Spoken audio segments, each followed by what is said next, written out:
Okay, I have another Genspect participant. Can you introduce yourself? Yeah, my name is Maia Poet, and I'm 25 years old, and I am here, I guess, because I was trans for half of my life, and I'm no longer trans, and I'm just trying to make sense of that experience with as much, knowledge and kind of critical thinking as is possible, and this conference is the perfect place for that. Great. So what do you think so far?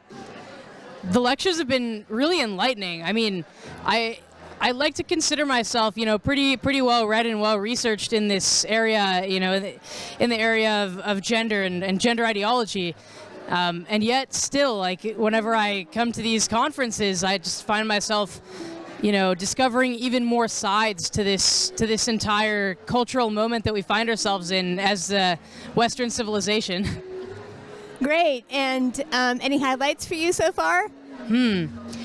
Well, I found Andrew Gould's discussion about exorcism and cults to be particularly enlightening because it just makes me, think about the new age of cults. Like when I think about the spread of gender ideology, I liken it a lot in the mechanism of the spread to sort of to another internet cult of the 2010s, which would have been ISIS. I mean, we know that ISIS radicalized a lot of Western youngsters, including those without an Islamic background, and both of these kind of internet cults took place around the same time.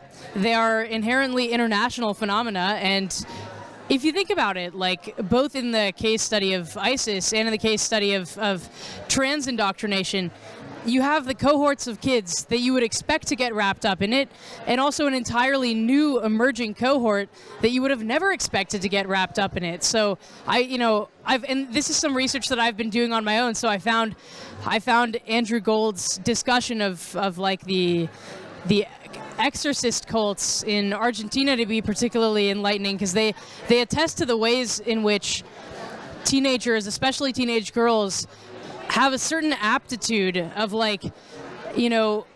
externalizing all of their internal, self-hatred onto their body, and to feel as if there is some kind of demon or some kind of, in this case, I guess it would be a gender demon lurking inside of them. So it's a really interesting parallel, and I also enjoyed Mia Hughes's talk about WPATH and about just the idea of gender dysphoria being an incomplete diagnosis, and I think it was a very prudent angle to spin on the issue of WPATH, because when we're talking about gender medicine, we are fundamentally talking about a field which in the last 100 years that it has been practiced has only become more experimental because it's operating on a bunch of assumptions that not only has the field not proven, but that they are fundamentally unprovable. So there are just a lot of thoughts going on in my mind, and I'm excited to see what the rest of the conference holds. That's great. Thank you so much.